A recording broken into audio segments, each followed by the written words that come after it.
سارے ملک ہنفیوں سے بھرے ہوئے ہیں، یہ سارے منظم ہو جائیں گے اور پھر ہمارا کچھ نہیں رہے، اس لیے خدائی بند کر دو، واپس بلا رہی اور یہاں کوئی چھوٹے سے چھوٹا فرقہ لاؤ کہ یہ ہمبلی صرف نجد میں ہے اور دنیا میں کسی بھی نہیں، ان نے لسانی تصوب آرا دیا، جیسے یہاں کبھی سندھ دیش کا نعرہ لگ جاتا ہے، پختونستان کا نعرہ بنگلہ دیش کا نعرہ لگ جاتا ہے، یہ تو ترکی سے آ کے یہاں حکومت کر رہے، تم عربی ہو، تمہارا حق ہے، اور ان کو خلافت سے لڑایا گیا، 4 دفعہ ان کو شکست ہوئی، ان کا حج بھی بند کر دیا گیا، خلافت نے بند کر دیا۔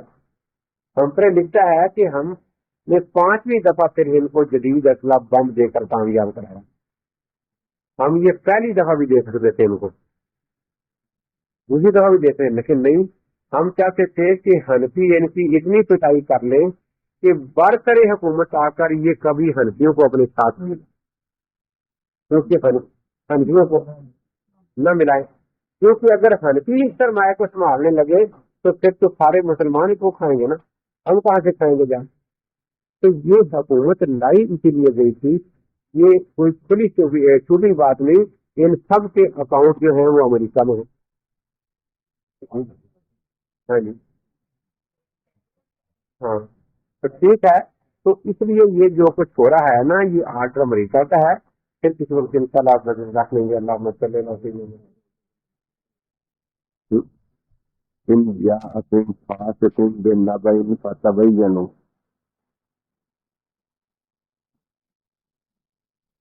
اور پھر اس کے بعد یہ بات بتائی تھی کہ تحقیق کا حق کن لوگوں کو ہے، تو اللہ تعالیٰ نے تحقیق کا حق صرف 2 ہستیوں کو دیا ہے، نبی اقدس صلی اللہ تعالی علیہ وسلم اور مرشد۔ اذا جاءهم امر من الامر او الخوف اذاعوا به ولو ردوه الى الرسول والى اولي الامر منهم لعلمه الذين يستنبطونه منهم۔ کہ تحقیق کرنے کا حق یا اللہ کے نبی کو ہے یا مرشد کو ہے، اور کسی کی تحقیق کو تحقیق نہیں سمجھا جائے گا۔ جیسے دنیا میں بھی ڈاکٹری باتوں کی تحقیق ڈاکٹر کرے گا، شمار نہیں کرتا، قانونی فیصلے قانون دان کرتے ہیں اور وہی تحقیق کرتے ہیں، سنار قانونی فیصلوں میں کوئی دخل نہیں دیتے۔ تو اسی طرح دین کی تحقیق جو ہے یا پیغمبر صلی اللہ علیہ وسلم کرتے ہیں اور یا ائمہ مجتہدین۔ آگے ہے فلولا فضل اللہ علیکم ورحمتہ لاتبعتم الشیطان الا قلیلا، کہ یہ اللہ کا فضل اور احسان ہے کہ ہر آدمی پر تحقیق کا بوجھ نہیں ڈالا، بلکہ نبی پاک صلی اللہ علیہ وسلم اور مجتہدین کو حکم دے دیا کہ تحقیق کرو اور باقی ان کی تحقیق پر عمل کر لیں، اور فرمایا اگر اللہ کا یہ فضل اور رحمت نہ ہوتی لاتبعتم الشیطان الا قلیلا، تو تم سے بہت سے لوگ جو ہیں اکثر وہ شیطان کی تابعداری کرنا شروع کر دیتے، یعنی نام تو قرآن کا لیتے، لیکن چونکہ قرآن نبی پاک سے نہیں سمجھا، اس لیے نام قرآن کا اور اتباع شیطان کی، نام قرآن کا اور اتباع شیطان کی۔ اسی لیے قرآن پاک کی جب تلاوت شروع ہوتی ہے تو حکم ہے وَإِذَا قَرَأْتَ الْقُرْآنَ فَاسْتَعِذْ بِاللَّهِ، کہ جب قرآن پاک پڑھو تو اعوذ باللہ پڑھ لیا کرو۔ اب سوچنے کی بات ہے کہ قرآن پاک اللہ کی کتاب ہے، اس کے پڑھنے سے پہلے شیطان سے پناہ مانگنے کی کیا ضرورت؟ تو احادیث سے پتہ چلتا ہے، ایک تو نبی پاک نے ارشاد فرمایا کہ ید اللہ علی الجماعت، اللہ کے ہاتھ جو ہے برکتوں اور رحمتوں والا وہ جماعت پر ہے، جو جماعت سے کٹ گیا وہ شیطان کا نوالا بن گیا۔ فرمایا جس طرح یہاں جنگل میں بھیڑیے پھرتے ہیں اور جو بکری ریون سے کاٹ کر اکیلی جنگل میں چلی جائے، اپنے مالک کی نگرانی سے باہر چلی جائے، وہ بھیڑیا اس کو شکار کر لیتا ہے۔ اس طرح جو اجماع اور امت سے کٹ کر الگ ہو جائے تو شیطان، اللہ نے بھیڑیا چھوڑا ہوا ہے، وہ شیطان کا نوالا بن جاتا ہے۔ تو قرآن پاک کی تلاوت سے پہلے اعوذ باللہ من الشیطان الرجیم پڑھنے کا مقصد یہی ہے کہ یا اللہ قرآن پاک کی کسی آیت کا ایسا مطلب سمجھنا ہے جو اجماع امت کے خلاف ہو، کیونکہ اگر اجماع سے میں کٹ گیا تو اگرچہ نام قرآن کا لوں گا لیکن کام شیطان کا کروں گا۔ اسی طرح حدیث پاک میں آتا ہے وقیح واحد اشد علی الشیطان من الف عابد۔ اس سے معلوم ہوا کہ اللہ تعالیٰ نبی پاک نے دو جماعتوں کا ذکر فرمایا، ایک وہ جو فقہا کی مانتے ہیں، ایک وہ جو فقہا کے مخالف ہے۔ جو فقہا کی مانتے ہیں ان کو مقلد کہا جاتا ہے، اور جو فقہا کے مقابلے میں شیطان کی مانتے ہیں ان کو غیر مقلد کہا جاتا ہے۔ تو فقہا کی مخالفت کرنے والا شیطان ہے۔ قرآن پاک سے پہلے اسی لیے اعوذ باللہ پڑھنے کا حکم ہے کہ قرآن کا کوئی ایسا مطلب ذہن میں نہ آ جائے جو فقہا کے بتائے ہوئے مطلب کے خلاف ہو، کیونکہ فقہا کے فہم کو قرآن پاک نے حجت قرار دیا ہے اور فقہا کے فہم کو قرآن پاک نے حجت قرار نہیں دیا۔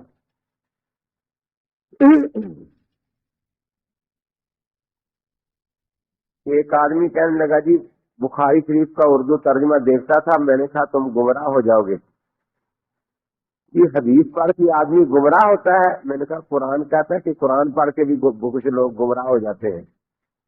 یضل بہ کثیرا و یہدی بہ کثیرا، کہ بہت سے لوگ گمراہ ہو جاتے ہیں قرآن پڑھ کر اور بہت سے ہدایت پر آ جاتے ہیں۔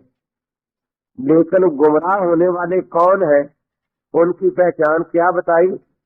وما یضل بہ الا الفاسقین، وما یضل بہ الا الفاسقین۔ فاسق کس کو کہتے ہیں؟ جانور کے گلے میں رسی ڈال کر اس کو باندھ دیتے ہیں کہ یہ آوارہ نہ پھرے، کسی کے کھیت میں جائے گا وہ لڑے گا، کسی کے بچے کو مارے گا گلی بازار میں وہ لڑے گا۔ تو جو جانور گلے سے رسی چھڑوا کے بھاگ جائے اس کو فاسق کہتے ہیں عربی زبان میں۔ تو پتہ چلا کہ فاسق کا ترجمہ غیر مقلد ہے کہ جو تقلید کا ہار گلے کے اتار پھینکے۔ اب فاسق کی آگے پھر تعریف خود قرآن نے کی کیا؟ یکتعون ما امر اللہ بہ ان یوصل، اللہ تعالیٰ نے جن کے ساتھ مل کر رہنے کا حکم دیا وہ ان سے کاٹ دیتا ہے۔ اب اللہ تعالیٰ نے کن کے ساتھ مل کر رہنے کا حکم دیا؟ روزانہ ہم سورۃ فاتحہ میں پڑھتے ہیں اہدنا الصراط المستقیم، اے اللہ ہمیں سیدھے راستے پر چلا۔ تو بات ختم ہو گئی، آگے کچھ باقی ہے۔ فرمایا صراط الذین انعمت علیہم، کیونکہ راہ پر چلنے کے لیے راہبر کی رہنمائی ضروری ہے، راہبر کی تقلید ضروری ہے، اس کی پیروی ضروری ہے۔ تو اے اللہ ان کے راستے پر جلا جن پر تیرا انعام ہوا۔ اب وہ انعام یافتہ جماعتیں کتنی ہیں؟ خود قرآن پاک نے آگے واضح کیا کہ وہ 4 جماعتیں ہیں، نبیین، صدیقین، شہداء اور صالحین۔ تو ان کے راستے پر چلنے کا نام صراط مستقیم ہے اور سیدھا راستہ ہے۔ اب غیر مقلد کہتا ہے صرف نبی کی مانی ہے اور نہ صدیق کی مانی ہے، یہ امتی ہے، نہ شہید کی مانی ہے، یہ امتی ہے، نہ صالحین کی مانی ہے، یہ امتی ہے۔ یہی کہتے ہیں نا کہ صرف اللہ کے نبی کی مانی، امتیوں کی نہیں مانی۔ تو اللہ تعالیٰ ہمیں صدیقین سے جوڑنا چاہتے ہیں اور غیر مقلد ہمیں صدیقین سے توڑ رہا ہے۔ اللہ تعالیٰ ہمیں شہداء کی تابع داری اور تکلیف کا حکم دیتے ہیں اور یہ ہمیں شہداء سے توڑ رہا ہے. اللہ تعالیٰ صالحین کی تابع داری کا ہمیں حکم دیتے ہیں اور یہ ہمیں صالحین سے توڑ رہا ہے. تو فاسق کی تعریف ہی یہی تھی، یکسعون ما امر اللہ بہ ان یصل، اللہ نے جن کے ساتھ مل کر رہنے کا حکم دیا ہے یہ ان سے کاٹتا رہتا ہے. اور یہ تو میں نے ان کی بات مان کر کہا کہ وہ نبی کو مانتے ہیں، صدیقین کو نہیں مانتے. حقیقت یہ ہے کہ وہ نبی کو بھی نہیں مانتے، کیونکہ نبی کو ماننے کا صحیح طریقہ وہی ہے جس طریقے سے نبی کی بات پہنچے اسی طریقے سے مان لی جائے. وہ اس پر ایک لطیفہ یاد ہے طالب علم کا. امام صاحب رحمۃ اللہ تعالی علیہ حج کے لیے تشریف لے گئے تو کوئی یہودی آئے، یہودیوں کا، قادیانیوں کا، غیر مقلدوں کا، سارے گمراہ فرقوں کا طریقہ ایک ہی ہوتا ہے کہ محلے میں کوئی غریب مسلمان تلاش کرو دکاندار، اس کو تھوڑے سے پیسے دے دیے کہ بھئی اپنی دکان ذرا بڑھا لے، کاروبار لمبا کر لے، اور وہاں اٹھنا بیٹھنا کر لیا، وہاں رسالے رکھ گئے، اشتہار رکھ گئے، وہاں بیٹھ کر لوگوں کے دل میں وسوسے ڈالنے شروع کر دیے، اپنے بیٹھنے کی جگہ بنا لی. تو امام صاحب رحمۃ اللہ علیہ حج پر تشریف لے گئے. یہودیوں نے یہ قصہ بعد میں شروع کیا. اب وہ بیٹھ کے وسوسے ڈالتے، اور وسوسے ڈالنے کا طریقہ بڑا عجیب ہوتا ہے. جو آتا مسلمان اسے کہتے بھی اچھا ایک بات بتاؤ کہ اتفاق اچھی چیز ہے یا اختلاف؟ آپ کا کیا خیال ہے؟ اتفاق؟ وہ بھی کہتے اتفاق کہ دیکھو تم اس بات پر پکے نہیں رہو گے. کہتے پکے رہیں گے تو بالکل نہیں رہو گے. اس کے بعد پوچھتا اچھی طرح پکا کر کے کس بات پر پکے رہیں گے؟ موسیٰ علیہ السلام کو جانتے ہو نا؟ کہتے ہاں موسیٰ علیہ السلام تو اللہ کے سچے نبی ہیں. کہ دیکھو موسیٰ علیہ السلام کے نبی ہونے پر سب کا اتفاق ہے. یہودی بھی ان کو نبی مانتے ہیں، عیسائی بھی مانتے ہیں، مسلمان بھی مانتے ہیں. اور حضرت محمد رسول اللہ صلی اللہ علیہ وسلم پر اتفاق نہیں. مسلمان تو ان کو نبی مانتے ہیں لیکن عیسائی بھی نہیں مانتے، یہودی بھی نہیں مانتے. اب اتفاق جب ہی ہو سکتا ہے کہ سارے کے سارے لوگ یہودی ہو جائیں تاکہ ایک موسیٰ علیہ السلام کے پیچھے لگ جائیں. انہی پر اتفاق ہے اور پھر اس ملک میں دنیا میں اتفاق ہو جائے گا. اب کیوں بھائی جلدی کرنا یہودی ہو جائے تاکہ اتفاق ہو جائے، اتفاق ہو جائے، اتفاق ہو جائے. میں نے پہلے ہی کہا تھا کہ تو بات پر پکا نہیں رہے گا. دیکھے نا اب تو اس پر نہیں آتا. یہ وسوسہ ڈالنے کا طریقہ تھا ان کا. اب ایسے موقع پر پھر مدرسہ یاد آتا ہے کہ چلو مدرسے چلیں. تو امام صاحب تو حج کے بھی ٹھیک لے گئے تھے، طالب علم کچھ بیٹھے تھے. مسلمان دو تین آئے کہ بھئی کوئی طالب علم ہے اچھا سمجھدار تھا وہاں چلنا ہے. ایک چھوٹا سا طالب کھڑا ہو گیا کہ میں چلتا ہوں. وہ ہنس پڑے کہ تو کیا کرے گا وہاں جا کے؟ میں مناظرہ کروں گا. تو کیا مناظرہ کرے گا؟ چھوٹا سا تو ہے. میں ہی چھوٹا ہوں، میرا استاد تو امام اعظم ہے نا، بڑا امام ہے. تو مجھے نہ دیکھو، میرے استاد کی طرف خیال کرو. اگر میں ہار گیا پھر کسی بڑے کو دیکھ لیں گے. چل دیا. انہوں نے کہا کہ اچھا پہلے ان کی بات سمجھ لے وہ کس طرح دھوکہ دیتا ہے. وہی بات سمجھائی جو کہتا ہے اتفاق اچھا ہے یا کیا. دیکھا اس کا تو جواب ہی آسان ہے. اب وہ جب گیا ساتھ ان کے تو یہودی دیکھ کر ہنسنے لگے کہ ان سے چھوٹا کوئی نہیں تھا وہاں مدرسے میں، اس کو کس کو لے آیا ہمارے سامنے. میں کہا بھی مجھ سے بات کر لو، اگر میں ہار گیا تو پھر کسی بڑے کو بنا لیں گے. اب اس نے وہی اپنا وہ جو طریقہ تھا کہ اچھا یہ بتاؤ کہ اتفاق ہونا چاہیے یا اختلاف کے اتفاق ہونا چاہیے. آپ اتفاق میں ساتھ دیں گے اس اتفاق ہو جائے کہ بالکل. اس بات والی بات مان لیں گے کہ بالکل مانوں گا. کیوں نہیں مانوں گا؟ کہ نہیں. کتنے مسلمان آتے ہیں پہلے کہہ دیتے ہیں ہم مانیں گے، بعد میں انکار کر دیتے ہیں، چلے جاتے ہیں. لیکن میں تو نہیں کرتا انکار، مانوں گا. وہ اچھی طرح پکا کر لیا اسے. ہے کہ موسیٰ علیہ السلام کو جانتے ہو نا؟ کس کو؟ کہ موسیٰ علیہ السلام کو. کہاں رہتے تھے؟ کون تھے وہ؟ اب وہ یہودی پریشان کہ تو موسیٰ علیہ السلام کو نہیں جانتا. کہاں رہتے تھے تو پتا تو چلے کون موسیٰ علیہ السلام کہاں رہتے تھے. اب وہ پھر بھائی تو موسیٰ علیہ السلام کو نہیں جانتا، بتا تو دو نا کون تھے، کہاں رہتے تھے، پھر میں بتاؤں کہ جانتا ہوں یا نہیں جانتا. تو مسلمان نہیں تو مسلمان ہوں. قرآن نہیں پڑھا؟ پڑھا ہے. تو قرآن میں موسیٰ علیہ السلام کا ذکر نہیں آیا؟ اچھا وہ موسیٰ علیہ السلام جن کا قرآن میں ذکر آیا ہے، جن نے فرمایا تھا کہ میرے بعد نبی امی پر ضرور ایمان لے آنا، وہی موسیٰ علیہ السلام نا. ہاں میں ان کو مانتا ہوں اور ان کے فرمان کے مطابق حضرت پاک کا کلمہ پڑھ لیا ہے. تو بھی اگر ان کو مانتا ہے تو جلدی کر، بے ایمان کیوں منکر بنا بیٹھا ہے موسیٰ علیہ السلام کا؟ ہمارے نبی کا کلمہ پڑھ جلدی کر. اور بھائی اگر کوئی اور موسیٰ ہو جس نے ہمارے نبی پاک کی پیش گوئی نہیں کی تو اللہ کی قسم میں نہیں جانتا وہ کہاں رہتا تھا. مجھے تو انہی موسیٰ علیہ السلام کا پتہ ہے اور انہی پر میرا ایمان ہے جنہوں نے آخری نبی پر ایمان لانے کا اپنی امت کو وصیت فرمائی تھی کہ ان پر ضرور ایمان لانا. اب یہودی لاجواب وہ اب یہ سب چل گیا اس کے کہ جلدی کرنا بے ایمان، تو موسیٰ علیہ السلام کا بھی منکر ہے، خام کا لوگوں کو دھوکہ دیتا پھرتا ہے. کلمہ پر جلی لا الہ الا اللہ محمد رسول اللہ، یہودیوں کے بھاگ گیا. تو مقصد یہ ہے کہ گمراہ کون ہوتے ہیں؟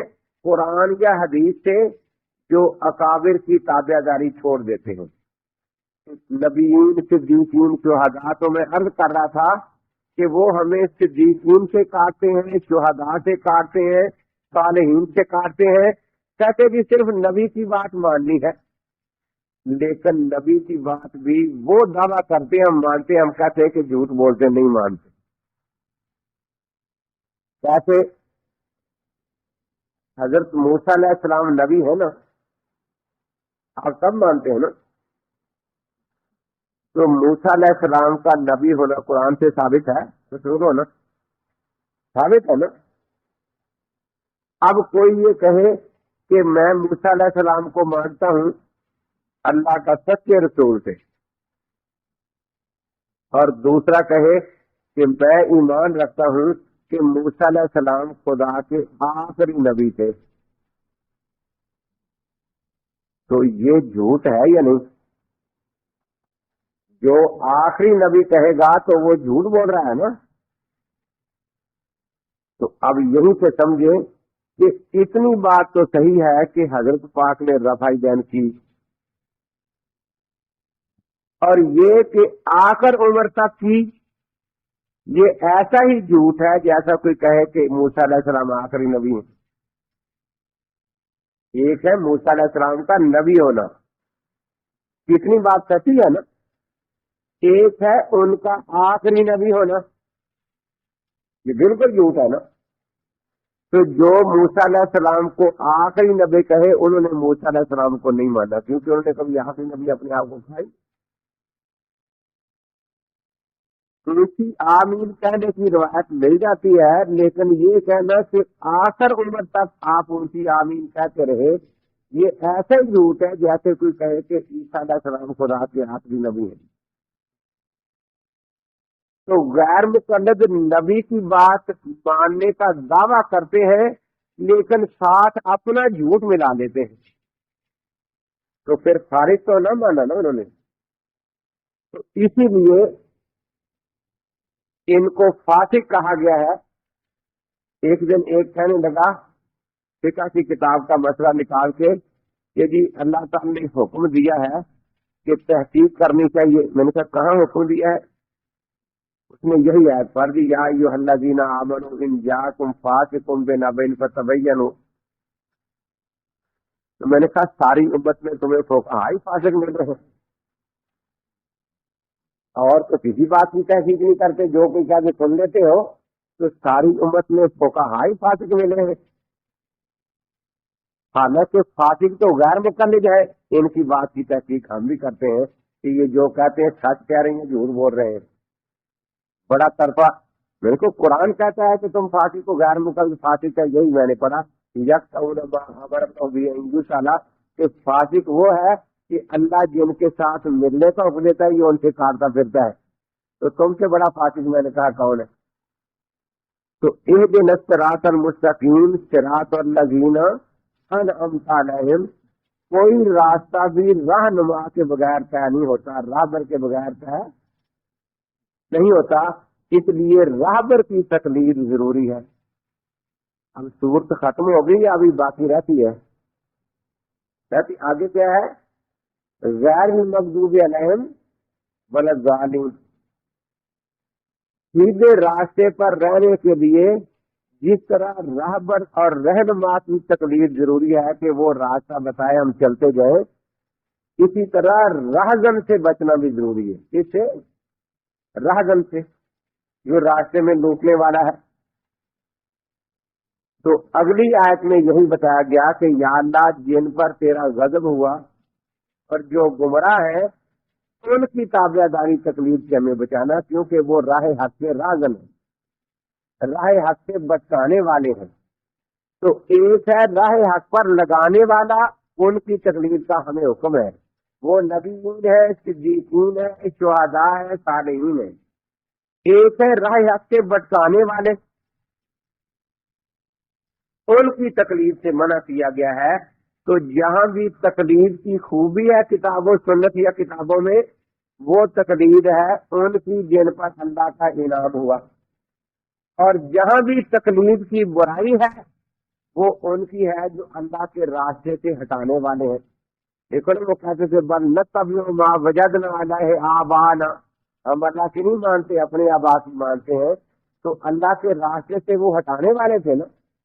تو دیکھو کتنی صاف بات ہے، جو اللہ کا راستہ بتانے والے ہیں ان کی تقلید واجب ہے، جو اللہ کے راستے سے ہٹانے والے ہیں ان کی تقلید حرام ہے. تقلید خود نہ اچھی ہے نہ بری ہے، تقلید تو تابع داری ہے نا. دیکھا یہ جائے گا کہ کس کام میں تقلید کی، اچھے میں تقلید کی تو اس کو اچھی تقلید کہا جائے گا، اور برے کام میں کسی کی تقلید کی تو اس کو برا کام کہا جائے گا. تو اس لیے جیسے اس ہاتھ میں یہ اللہ نے قوت دی ہے، یہ قوت بذات خود نہ اچھی ہے نہ بری ہے. کسی سے چوری کرے گا تو یہ کا قوت بری ہو جائے گی، کسی سے جہاد کرے گا تو یہ قوت اچھی ہو جائے گی. تو وہاں دو کا ذکر کیا، ظالم کا اور مغضوبین کا، کیونکہ کل میں نے تفصیل سے بتایا تھا کہ گمراہی کی بنیادیں دو ہی ہیں. کون کون سی یاد ہے نا؟ بدعت اور الحاد. پیچھے ذکر کن کا ہے؟ جن پر اللہ کا انعام ہوا، جن پر اللہ کا. اب گمراہی دو ہی طریقوں سے آئے گی کہ اللہ والوں سے یا تو محبت زیادہ کرے، ان کو خدائی بنا ڈالے جیسے عیسائیوں نے، یا اللہ والوں کی شان میں گستاخی کرے. دو ہی راستے ہیں گمراہی کے. یا اللہ والوں کی شان میں غلو کرے، امام کو نبی، نبی کو خدا مان لے، اور یا ان کی شان میں گستاخی کرے. تو ظالم عیسائی ہیں جنہوں نے محبت میں غلو کیا اور عیسیٰ علیہ السلام کو خدائی بنا ڈالا. اور مغضوبین یہود ہے جنہوں نے اللہ کے نبیوں کی شان میں گستاخیاں کی، کسی کو شہید کیا، کسی کو برا بھلا کہا. تو اس لیے گمراہی کے دو ہی طریقے ہیں، یا تو اللہ والوں کی محبت میں غلو کیا جائے، اسی کا نام بدعت ہے، اور یا اللہ والوں کی شان میں گستاخیاں کی جائے، اسی کا نام الحاد ہے. بدعت کا تعلق شہوات سے ہے اور الحاد کا تعلق شبہات سے ہے. تو اب دیکھیے اللہ تبارک و تعالیٰ نے پہلے ظالم کا ذکر فرمایا گیا، پہلے مغضوبین کا، اس کے بعد ظالم کا. آگے بھی قرآن میں دیکھو، پہلے سورہ بقرہ ہے، اس کے بعد سورہ آل عمران ہے. سورہ بقرہ میں یہودیوں کا رد ہے اور آل عمران میں عیسائیوں کا رد ہے. تو اس سے سمجھنا کیا ہے اور سمجھانا کیا ہے میں نے کہ اگرچہ یہ دونوں طریقے گمراہی کے ہیں، لیکن پہلے ان کا رد کرنا چاہیے جو گستاخ ہے، بعد میں ان کا رد کرنا چاہیے جو محبت میں گمراہ ہے۔ کیوں؟ محبت کی گمراہی جو ہے اس میں امید ہے کہ شاید یہ صحیح طریقے پر آ جائے، کیونکہ اللہ والوں سے محبت رکھنے کا حکم بھی ہے۔ حدیث پاک میں ہے من احب للہ و ابغض للہ و آتا للہ و منع للہ فقد استکمل الایمان، کہ جس نے اللہ کے لیے محبت کی، اللہ کے لیے بغض رکھا، اللہ کے لیے دیا، اللہ ہی کے لیے روک لیا، اس نے اپنا ایمان مکمل کر لیا۔ تو اللہ والوں کی محبت ایمان کی تکمیل کا ایک ذریعہ ہے۔ تو عین ممکن ہے کہ کسی وقت وہ جو زائد محبت ہے وہ اعتدال پر آ جائے اور اس کو ہدایت نصیب ہو جائے۔ آپ اپنے ارد گرد بھی دیکھتے ہیں، دیہاتوں میں تبلیغی جماعت والے جاتے ہیں تو بریلوی جلدی قریب آ جاتے ہیں، غیر مسلم بالکل نہیں قریب آتے۔ یہ مرزائی ہو جائے گا، منکر حدیث بن جائے گا، لیکن ادھر آنے کو تیار بالکل نہیں۔ کتنے لوگ بریلوی ہیں ارد گرد دیکھیں جو پھر دیوبندی بن جاتے ہیں۔ میں پاک پتن گیا تو دفتر میں بیٹھا تھا، وہ پانی دینے میں اکیلا ہی بیٹھا تھا، پانی دینے چلے گا، ایک بابا جی ہے، امین تیرا نام ہے؟ میرا ہی ہے۔ میری 85 سال کی عمر ہے، 84 سال میں دیوبندی حنفی رہا، اب میں اہل حدیث ہو گیا۔ میں سن کے خاموش رہا۔ اب اس کا خیال تھا یہ کوئی جواب دے گا، میں خاموش رہا۔ 2 منٹ کے بعد کہتا ہے تو نے سنا نہیں؟ میں کہا سنا بابا، کیا سناتا ہے؟ میں دیوبندی تھا، اب اہل حدیث ہو گیا۔ میں پھر خاموش رہا۔ وہ پھر 3-4 منٹ اس نے انتظار، کہتا ہے تجھے سنتا نہیں کچھ؟ میں کہا سنا بھائی، کیا سناتا ہے؟ کہتا ہے میں دیوبندی حنفی تھا، اب اہل حدیث ہو گیا ہوں۔ تو اب تیسرا کہ اور سنے یا نہیں؟ میں نے کہا بابا یہ تو سن لیا ہے، یہ تو اہل حدیث ہو گیا ہے، اب جا، جب مرزائی ہو جائے گا مجھے آ کے بتا جانا۔ تو بھاگا وہاں سے، دیکھو جی کہتا ہے مرزائی ہو جائے گا مجھے بتا جانا۔ میں نے کہا اور کیا ہونا ہے؟ تو آگے مرزائی ہونا ہے، اور کیا ہونا ہے؟ تو جو محبت میں گمراہ ہے ان کے بارے میں کچھ امید ہو سکتی ہے، کسی وقت ان کی محبت نقطہ اعتدال پر آ جائے اور وہ ہدایت پر آ جائے، کیونکہ اللہ والوں سے محبت خود حیت میں مطلوب بھی ہے ایک درجے کی، لیکن اللہ والوں کی شان میں گستاخی کرنے والوں کو ہدایت نہیں ہوتی، کیونکہ گستاخی کا کوئی درجہ بھی مطلوب نہیں۔ محبت کے بارے میں کہیں گے نا بھی اتنی محبت کر لو، تابعہ داری کرو، عبادت نہ کرو ان کی، لیکن گستاخی کے بارے میں کہیں نہیں کہ اتنی گستاخی کر لینا، اس سے زیادہ نہ کرنا۔ اسی لیے علماء نے ان دونوں کی مثال دی ہے کہ جو محبت میں گمراہ ہے ان کی مثال ہے کچی روٹی کی۔ روٹی کچی رہ جائے، اسے دوبارہ آگ پر رکھ دو تو کسی کام آ جاتی ہے، اور جو گستاخی میں گمراہ ہے ان کی مثال ہے جلی ہوئی روٹی کی۔ جو روٹی جل کے کوئلہ ہو جائے، آپ اسے 100 گھی لگائیں، کتنا کچھ کریں، وہ کسی کام آتی ہے؟ تو اسی لیے سورہ فاتحہ میں یہ بات ہمیں سمجھا دی گئی۔ یہ سورۃ فاتحہ پہلی سورت ہے قرآن کی، اور اس کو قرآن کی ماں بھی کہتے ہیں، اور ساری لڑائیاں بھی اسی سورت پر ہوتی رہتی ہیں۔ کوئی کہتا ہے، کوئی فاتحہ خلف الامام پر لڑتا ہے، کوئی فاتحہ الاقوام پر لڑتا ہے کہ کھانے پر کیوں نہیں پڑی، کوئی کہتا ہے امام کے پیچھے کیوں نہیں پڑی۔ اور عجیب بات ہے، جو فاتحہ پر لڑتے ہیں وہ فاتحہ کو مانتے نہ وہ ہے نہ وہ ہے۔ جو فاتحہ الاقوام پر لڑتے ہیں ان کو فاتحہ کی یہ بات اچھی نہیں لگتی، ایاک نعبد و ایاک نستعین، کہ اے اللہ ہم تیری ہی بندگی کرتے ہیں اور تجھ ہی سے مدد مانگتے ہیں۔ فاتحہ تو کہتی ہے کہ صرف اللہ سے مدد مانگنی ہے.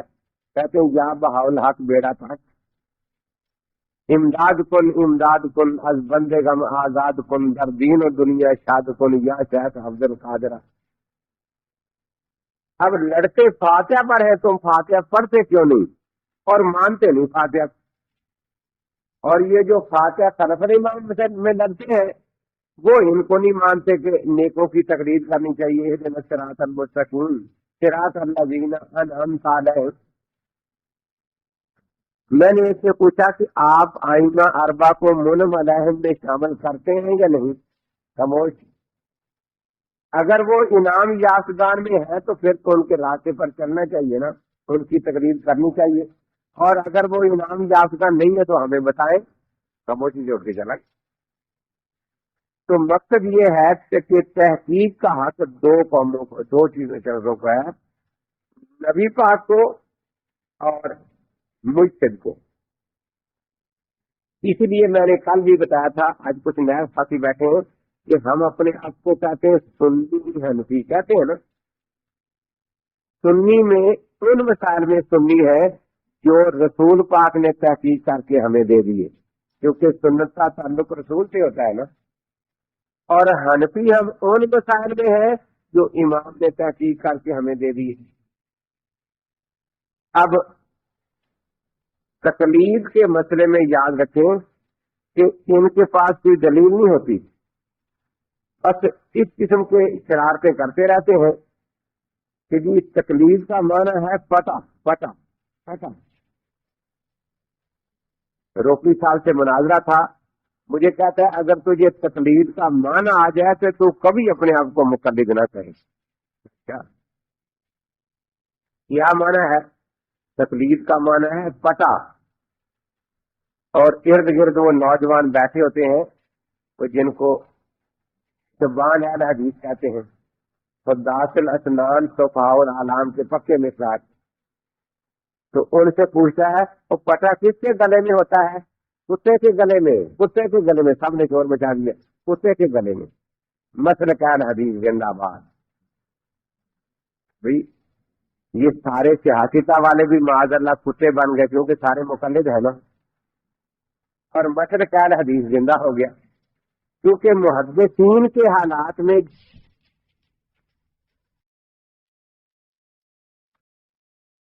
ہے کہ اسے کہہ دو کہ بھی رو کیوں رہا ہے. اللہ تعالیٰ توبہ قبول کرنے کو تیار ہے، چلو اٹھو آدم علیہ السلام کی قبر کو سجدہ کر دو جان. اس لیے راندے گئے تھے نا. نوح علیہ السلام بڑے خوش ہوئے، آئے مبارک ہو گئی، اللہ تعالیٰ سے تیار ہو گیا توبہ قبول، اٹھو جلدی کرو. اٹھا کہ آؤ قبر کو سجدہ کر دو، بس ٹھیک ہے. 2-4 قدم ساتھ چلا تو پھر ادھر ادھر بھاگے. بھائی کیا بات کیا ہے؟ دیکھا جی بات یہ ہے کہ سجدہ کرنا مشکل نہیں، لیکن طریقوں کے تانے نہیں سنے جائیں گے. جبریل کہے گا اچھا اب یاد آ گیا سجدہ کرنا، وہ کیا نہیں تھا. یعنی بدتی اور یہ گمراہ بھی یہی کہا کرتے ہیں نا کہ بدت تو ہمیں پتا ہے بری ہے، لیکن طریقوں کے تانے جو ہے نا ناک کٹ جاتی ہے. اپنا ناک بچانے کے لیے کہتے ہیں ہم یہ ساری بدعات کرتے ہیں، پتا ہمیں بھی یہ ہے کہ یہ باتیں صحیح نہیں ہے. اور جناب چلا گیا. اللہ تعالیٰ نے فرمایا کیوں لو کیسے یادہ تو ہی جانتا دلوں کے راز کہ یہ کم وقت دیکھو کتنا سستا سودا تھا کہ سب کچھ معاف ہو جاتا، توبہ قبول ہو جاتی، لیکن وہ اس بات پر آیا نہیں. تو بہرحال میں عرض یہی کر رہا ہوں کہ اچھی باتوں میں تقلید اچھی ہے اور بری باتوں میں تقلید بری ہے. جو اللہ کا راستہ بتائے اس کی تقلید کا حکم ہے، جو اللہ کے راستے سے ہٹائے اس کی تقلید ہے. تو اتنی واضح بات. اب اتباع میں دیکھو چاروں درجے آ گئے نا. ہم اللہ کی اتباع بھی کرتے ہیں، رسول کی اتباع بھی کرتے ہیں، اور اپنے آپ کو اہل سنت کہلاتے ہیں. اجماع کو بھی مانتے ہیں، اپنے آپ کو والجماعت کہلاتے ہیں. مجتہد کی اتباع بھی کرتے ہیں، اپنے آپ کو حنفی کہلاتے ہیں. تو ہمارے نام میں چاروں اتباعیں جمع ہو گئی نا. اسی طرح اطاعت کا لفظ ہے یا ایھا الذین آمنوا اطیع اللہ، اللہ کی اطاعت کرو، و اطیع الرسول، رسول کی اطاعت کرو۔ اللہ کی اطاعت قرآن کو ماننا ہے نا، رسول کی اطاعت سنت کی تابع داری ہے۔ و اولی الامر منکم، اور اولی الامر کی تابع داری اطاعت کرو۔ اولی الامر کون ہے؟ اگلے رکوع میں خود قرآن میں آ گیا الذین یستنبطونہ منہ، کہ جو استنباط کر سکتے ہیں، اجتہاد کر سکتے ہیں، وہ اولی الامر ہے، ان کی تابع داری کرنی ہے۔ لیکن یہاں غور کریں، اولی الامر سے یہاں اجماع مراد ہے کہ جس پر مجتہدین کا اجماع ہو اس کی تابع داری کرو۔ صحابی نے یہی بات لکھی ہے جلالین کے حاشیے پر۔ آپ کہیں گے یہ کیسے سمجھ میں آ گیا؟ اس لیے آگے کیا ہے، فَإِن تَنَازَعْتُمْ، تو معلوم ہوا کہ مجتہدین جب اجتہاد کریں گے تو دو حصے ہو جائیں گے ان مسئلوں کے، ایک وہ جن میں ان کا تنازع اور جھگڑا رہا، اور ایک وہ جن میں تنازع نہیں ہوا، سب کا اتفاق ہو گیا۔ تو جن میں سب کا اتفاق ہو گیا وہ اجماعی مسائل ہیں، اور جن میں ان کا اپنا اپنا الگ قول رہا، تنازع رہا، وہ قیاس ہے۔ تو اس سے اولی الامر سے مراد مجتہدین کے وہ مسائل ہیں جن میں تنازع نہیں ہوا، اتفاق ہو گیا، تو اس میں اجماع کی تابع داری کی اطاعت کا جو حکم آ گیا۔ آپ ان تنازعات، اگر مجتہدین کا آپس میں تنازع ہو، فردوہ الی اللہ والرسول، قیاس کہتے ہیں اسے رد کرنے کو ہے۔ قیاس کی تعریف ہے رد النظیر الی النظیر، ایک نظیر کو دوسری نظیر کی طرف رد کرنا۔ تو اس آیت کریمہ میں چاروں کی اطاعت کا ذکر آ گیا، کتاب اللہ کا بھی، سنت رسول اللہ کا بھی، اجماع امت کا بھی، اور قیاس کا بھی۔ تو ہم نے چاروں اطاعتیں مان لی۔ ان کا جو طریقہ ہوتا ہے عوام کو دھوکہ دینے کا، ہمیں اللہ نے صرف دو ہاتھ دیے ہیں، ایک قرآن کے لیے، ایک حدیث کے لیے، فقہ کے لیے کوئی ہاتھ نہیں دیا گیا۔ اللہ نے صرف دو آنکھیں دی ہیں، ایک قرآن کے لیے، ایک حدیث کے لیے، فقہ کے لیے کوئی آنکھ نہیں دی۔ اللہ نے دو کان دیے ہیں، ایک قرآن سننے کے لیے، ایک حدیث کے لیے، فقہ کے لیے کوئی کان نہیں دیا۔ اللہ نے ایک ہی زبان دی ہے فقہا کو بھونکنے کے لیے، زبان تو ایک ہی ہے نا، جس سے رات دن فقہا کو بھونکتے رہتے ہیں غیر مخلص۔ تو زبان ایک ہے نا، اب کیا چیز چھوڑی جائے گی، قرآن یا حدیث؟ اس لیے دونوں ہی چھوڑ دیے، رات دن فقہا کو بھونکتے رہتے ہیں۔ تو میں نے صرف لکھی کہ حدیث سے متعین کرے کہ قرآن والا ہاتھ کون سا ہے اور حدیث والا کون سا ہے۔ قرآن دو ہاتھ دیے ہیں نا، کہ آپ بخاری اور سنجے والے ہاتھ میں پکڑ لیے، دوسرا تو نہیں لگانا نا اس میں کہیں، کیونکہ الگ الگ ہاتھ کیسے دیے۔ اور اگر کسی کا ایک ہاتھ کٹا ہو تو وہ قرآن چھوڑے گا حدیث، اور قرآن کی سانس سے پڑھنا ہے، حدیث کی سانس سے پڑھنی ہے۔ آنکھیں کتنی ہیں اور روشنی ایک ہی ہے، اس میں ایک ہی ہے نا۔ اس طرح کتاب و سنت اگرچہ دو ہیں لیکن مقصد ان کا ایک ہی ہے۔ میں جس طرح بار بار بتا رہا ہوں کہ نام یہ قرآن کا لیتے ہیں تو ان کے پاس ہوتے ڈھکوسلے ہیں بالکل۔ حافظ عبدالقادر صاحب روپی تقریر فرما رہے تھے، یہ چار مذہب بن گئے، چار، اور چاروں مذہبوں کی مثال ہے بھینس کے چار تھن۔ بھینس کے چار تھن ہوتے ہیں نا، ایک تھن سے حنفیوں نے دودھ نکال لیا، ایک سے مالکیوں نے، ایک سے شافیوں نے، ایک سے حنبلیوں نے۔ ہم نے سارا دودھ اکٹھا کر کے مکھن نکال کے خود کھا لیا، لسی ان کے منہ پر دے ماری، مسل کان حدیث زندہ، نعرے لگنے شروع ہو گئے۔ میں نے چیک لکھی کہ یہ جو نعرہ لگا ہے مسل کان حدیث زندہ باد، تو کون سی حدیث ہے جس میں یہ ہو کہ مجتہد خان کو کہتے ہیں؟ یہی بات اس نے کہی ہے نا کہ مجتہد بحث کے تھن کو کہتے ہیں۔ یہ حدیث ہو تو پھر تو نعرہ لگے نا کہ مسلک اہل حدیث زندہ باد. اور اگر یہ کوئی حدیث نہیں تو معلوم ہوا کہ یہ اپنے مولوی کی خرافات کو حدیث کہتے ہیں, لہو الحدیث کے پیچھے لگے ہوئے ہیں, اور اس لیے نعرے لگاتے ہیں مسلک اہل حدیث زندہ باد. اب میں حدیث پوچھتا ہوں کہ کس حدیث میں ہے کہ مرشد کا معنی بھینس کا تھن ہوتا ہے, آنکھیں دکھائے بغیر. پھر میں نے تقریر کی, میں نے کہا دیکھو اللہ تعالیٰ نے ان سے اصل ویسی چھین لی ہے. یہ مثال تو دینا چاہتے تھے ہمارے خلاف, لیکن مثال ہمارے مطابق ہے, خلاف نہیں. یہ تھنوں سے جو دودھ نکلتا ہے یہ تھن میں اللہ نے پیدا کیا یا پیچھے کسی خزانے میں پیدا کیا ہے, یا 50-50 ہے, آدھا پیچھے اور آدھا تھن میں پیدا ہو, کیا خیال ہے؟ ایک قطرہ بھی دودھ کا تھن میں پیدا نہیں ہوتا, یہ تھن صرف پچھلے دودھ کو آگے پہنچا رہے ہیں. تو معلوم ہوا کہ چاروں اماموں نے ایک مسئلہ بھی خود نہیں بنایا, پیچھے سے کتاب و سنت آگے پہنچا دی. اب یہ مثال ہمارے موافق ہوئی یا مخالف ہوئی؟ تو کتنے تھن ہوتے ہیں بھینس کے؟ ایک سے دہی نکلتی ہے, ایک سے لچی. جی نہ تھن چار ہے, چیزیں کتنی نکلتی ہیں؟ ایک ہی. تو جیسے تھن چار ہے اور چیز ایک ہی ہے دودھ, امام چار ہے مقصد ایک ہی ہے اتباع سنت. امام اگرچہ چار ہے اور مقصد ایک ہی ہے اتباع سنت. پھر میں نے پوچھا کہ بھئی یہ آپ نے بڑا ہم آپ کے شکر گزار ہیں کہ چاروں تھن تقسیم کر دیے, ایک ہنفیوں کو دے دیا, شافیوں کو, مالکیوں کو, کھمبریوں کو, آپ نے دودھ کہاں سے نکالا؟ تو 5واں سوراخ ہوتا ہے دودھ نکالنے کے لیے. نہیں کہتے سارا دودھ ہم نے نکال لیا, وہ کس کہاں سے نکالا؟ اب جو ہمارے ہاتھ میں تھا ہم تو ہی چھوڑتے, نہ شافی نہ مالکی نہ حنبلی. تو کوئی 5واں سوراخ ہوتا ہے دودھ نکالنے کے لیے؟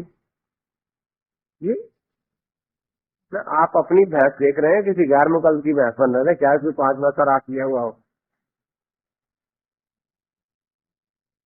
اب روپی صاحب کا بچہ رو رہا ہے کہ ابا جی دودھ, ایسے وہ تو بیٹا میں تقسیم کر بیٹھا ہوں, ایک تھن ہنفیوں کو دے دیا, شافیوں کو, ایک مالکیوں کو, حنبلیوں کو. کہتا میں کیا کروں؟ اس نے پھر پیچھے بس لکھ دیا, لا باس اب بول ما یو کا لو لہم ہو. بیٹا ہماری قسمت میں بھی یہی رہ گیا ہے, دودھ تو وہ لے گئے, میں نے تقسیم کر دیا ہے. فتاوا ستاریہ اور ثنائیہ میں لکھا ہے کہ ہر حلال جانور کا پیشاب اور پاخانہ پاک ہے, بوقت ضرورت کھانا پینا بھی جائز ہے. اور ضرورت بتائی ہے کہ ایک ضرورت علاج بھی ہے, علاج کے طور پر جائز ہے. مثلا حنفی بیمار ہوگا تو معجون فلاسفہ کھائے گا, غیر مقلد بیمار ہوگا تو گائے کا گوبر کھائے گا, کیونکہ بیماری میں ادھر ہے نا. حنفی بیمار ہو گیا بیچارہ ایسپرو کی گولی کھائے گا, غیر مقلد بیمار ہو گیا تو بکری کی مینگنی چبائے گا, کیونکہ وقت ضرورت ان کا کھانا پینا جائز ہے. تو روپی صاحب تو خیر اپنے بچے کو پیشاب دے کے خوش ہو گئے, پریشان رہی جو گرا گیا. یہ پریشان ہے کہ دودھ مقلد لے گئے اور پیشاب روپی صاحب لے گئے, ہم کیا کریں؟ اب وہاں تو کچھ نہیں بچا نا. تو دیکھا یوں نیچے بحث کی طرف, کتنے تھن ہوتے ہیں؟ 4. مشرک ہے کہتے ہیں, یہ بحث مشرک ہے نا, 4 تھن ہے. وہ سامنے بھینسا کھڑا تھا موحد, تو جلدی سے پیالی اس کے نیچے کر دی کہ ہر انسان اور جانور کی منی بال اتفاق پاک ہے, البتہ کھانے میں 2 قول ہے. تو اب وہاں وہ موحد کے پاس چلا گیا، وہاں سے پیالی بھر لی اس نے. تو فقہ محمدیہ صفحہ 47 جلد اول پر یہی لکھا ہے کہ ہر انسان اور جانور کی منی پاک ہے. البتہ کھانے میں دو قول ہے، ایک قول میں کھانا جائز ہے. تو یاد رکھیں حوالہ اتنا ہی دینا چاہیے جتنا ہو، اپنی طرف سے کچھ نہیں کہنا چاہیے. اس لیے ہم اتنا ہی حوالہ دیتے ہیں. اگلی بات کہ وہ کلفی جما کے کھاتے ہیں یا کثرت بنا کے، یہ ان کا ہے، ہمیں اس میں کوئی دخل نہیں. وہ نمک مرچ ملاتے ہیں یا شکر ملا کر کھا لیتے ہیں تو یہ ان کا ٹیسٹ اور ذائقہ ہے، ہمیں اس میں کوئی دخل نہیں. ہم تو صرف اتنا ہی حوالہ بتائیں گے جتنا ہے، اس سے زیادہ باقی آگے ان کا اپنا شوق ہے کہ وہ کلفیاں بنا لیں یا کثرت جما لیں، شکر ملا لیں یا نمک مرچ ملا لیں، یہ ان کی اپنی مرضی ہے. تو ان کی مرضی میں ہم دخل دینے کے لیے بالکل تیار نہیں ہے. اب جب کچھ نہیں نا بیچاروں کو آتا تو فقہ کے مسائل پر اعتراض کرنے شروع کریں. ایک اس میں تو ایک ہی قاعدہ یاد رکھیں کہ بھئی یہ بتاؤ فقہ کے مسئلے قرآن حدیث کے خلاف ہے یا کچھ زائد وضاحت ہے بات کی. تو وہ کہتے ہیں خلاف ہے کہ اچھا مسئلہ لکھ دو اور مسئلہ لکھ کر نیچے لکھ دو کہ ہم نے مکمل مسئلہ لکھا ہے، کوئی خیانت نہیں کی، اور اس کے نیچے اس مسئلے کے خلاف ایک آیت یا حدیث لکھ دو، پھر ہم تحقیق کریں گے جہاں بس ختم ہو جائیں گے. کوئی آیت حدیث تو آتی نہیں بیچاروں. آپ وہ اعتراض کرتے ہیں، آپ جلدی سے بھاگتے چلو اصل لوگ کہ جی یہ فقہ میں لکھا ہے، اس کی دلیل کیا ہے؟ کہ دعویٰ ان کا ہے کہ یہ مسئلہ قرآن حدیث کے خلاف ہے. تو ان سے پہلے لکھوا لاؤ نا. جب بھی اعتراض کرے فقہ پر طریقہ یہی رکھنا ہے کہ اچھا جی یہ فقہ کا جو مسئلہ ہے یہ پورا آپ نے بیان کیا، لکھ دیں ذرا، کتاب کا نام اصل عربی عبارت لکھ دیں، اور اس کے بعد لکھ دیں کہ میں نے پورا مکمل مسئلہ بیان کیا ہے، کوئی خیانت نہیں کی. اور اس کے بعد نیچے ایک آیت یا حدیث لکھ دیں جس کے خلاف یہ مسئلہ ہو، اور ہم تحقیق کریں گے. بس اتنا آپ شروع کریں گے، پھر آگے چلتے نہیں. آپ خود پیچھے لگ جائیں گے، ہاں جی وہ مسئلہ آپ بتا رہے تھے نا، تو ذرا لکھ دیں ہمیں، اور ساتھ ایک آیت اور حدیث بھی لکھ دیں اس کے خلاف، ہم تحقیق کریں گے. وہ ہمارے ملتان میں ایک بہت بڑا گراؤنڈ ہے، صبح بڑے بڑے لوگ سیر کے لیے آتے ہیں. انہوں نے بالکل قادیانیوں والا طریقہ رکھا ہوا ہے کہ جو ڈاکٹر ہیں، دو ڈاکٹر ان کے ساتھ مل گئے، کوئی وکیل ہے، دو وکیل غیر مخلد ان کے ساتھ سیر میں شامل ہو گئے، باتیں چیتیں ہوتی رہی، چائے پلائی، اس کے بعد ایک رسالہ دے دیا. کوئی وسوسہ اس کے ذہن میں ڈال دیا. یہ طریقہ انہوں نے اختیار کیا، اور 8 سال میں 6 غیر مقلد بنائے. اب وہ جن مسجدوں کے نمازی تھے ان مسجدوں میں نے چور بچا دیا، تمہاری نماز غلط ہے. وہ لوگ میرے پاس آئے کہ کچھ طالب علم دیں وہاں بچ جائے. میں نے کہا کہ یہ طالب علم تو پڑھنے کے لیے آئے ہوئے ہیں، اب وہاں جائے، وہاں ان کے ساتھ بھی ایسی ہو جائے کہ ان کو نقصان دے تو ذمہ دار کون ہوگا؟ آپ کے یہاں کوئی مسجد میں لڑکے نہیں ہیں، مجھے آپ اپنے دے نا 2-4 لڑکے، میں ٹرین کر دیتا ہوں، صرف 1 گھنٹے کے لیے آ جا کرے میرے پاس. لیکن وہ اس کے لیے تیار نہیں تھے. تو وہی آصف شاہ صاحب ان کی مسجد ہے، اس کو میں نے بلایا، میں نے کہا اپنی مسجد سے 4-5 ساتھی لے کر گراؤنڈ میں جانا ہے. طریقہ کیا رکھنا ہے؟ یہ جو میں واقعات سنا اور اس لیے نہیں کہ آپ سن کر پھر وہیں پھینک کے چلے جائیں یار کی اچھی طرح. یہ اصل میں واضح کام کرنے کا طریقہ کیا ہے. میں نے کہا وہ 4-5 چلے جاؤ اور گراؤنڈ میں بیٹھ کر حدیث اور اہل حدیث کتاب پڑھنی شروع کر دے اور باقی سننا شروع کر دے.